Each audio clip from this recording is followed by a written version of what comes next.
Hello there. Alright, hey everyone and welcome back to another Edith Noble video. In this week's video, I am really kind of excited to share this video with you guys. In this week's video, I'm doing another faith sit down talk kind of video.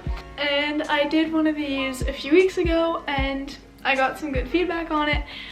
So I thought I would do another one and I felt kind of inspired to do another one, so here we are. So I am going to be sharing my thoughts on a Bible verse that has been really inspiring me lately, and that is 2 Corinthians chapter 12 verses 9 to 10. And I highly suggest that you go read this for yourself and kind of think about it yourself, but I'm just going to be giving you my feedback on it because when I wasn't driving, but when we were driving to Philadelphia for my birthday cross-country championship, I was reading this verse and it was really inspiring me.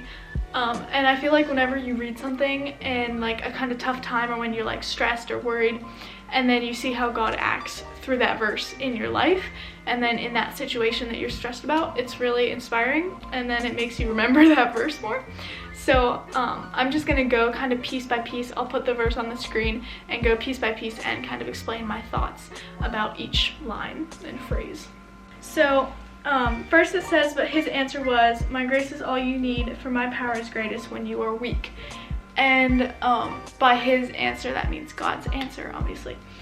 And I think that that's really important because when you realize that God's grace is all you need, then that kind of shows you how like things of this world aren't gonna matter that much, because nothing is possible without the grace of God.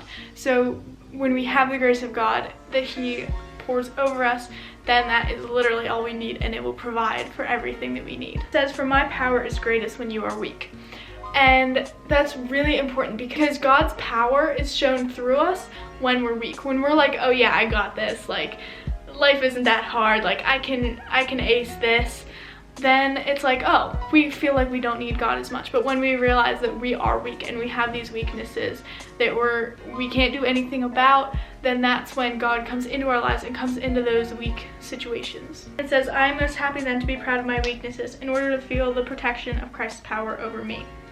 So when it says be proud of my weaknesses, I think that can be interpreted kind of wrong, I guess. The way I view it is that doesn't mean like brag about your weaknesses and put yourself down. By saying to be proud of your weaknesses, it doesn't mean putting yourself down. It means accepting that you're weak and that those weaknesses can be not so much fixed, but they can be provided for by God's love in order to feel the protection of Christ's power over me. So that shows that when we accept that we have these weaknesses and that we can't do anything about them, that is when God's power is over us, and that is when we can see him in our life and accept him in our life and ask him to be in our lives. And that's when you can kind of feel God in your life the most, you know? And then the last line, verse 10, is I'm content with weaknesses, insults, hardships, persecutions, and difficulties for Christ's sake. For when I'm weak, then I'm strong. And that kind of shows that like when we are in tough situations or we're being persecuted or insulted or having hardships and weaknesses and we give it to God, then that's when then God's grace is even more poured over us, because giving it to God is so important. Like if you're in tough situations, and I actually thought about this during my track workout earlier in the week, I was just like, for Christ's sake, like he died on the freaking cross for us, and we don't want to do these hard things because we might be persecuted.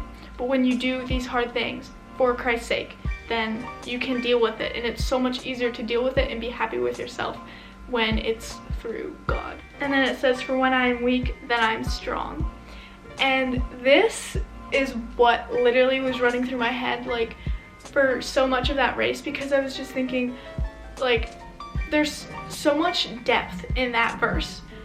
For when I'm weak, then I'm strong. It's like so simple, but it defies like all physical, everything we've ever learned. Like I'm weak, I'm gonna be more weak. I'm strong, it just doesn't connect. So that shows that when we are weak and then we call on God, that's when we're going to be strong. That's when God's power and Christ's power over me is going to come over me, when we accept those weaknesses and say, okay, now God's going to give me the strength. So I feel like normally when I do these videos, they're always like kind of sporadic, and I'm kind of like making it up as I go and just connecting a bunch of thoughts that I've been having about different things.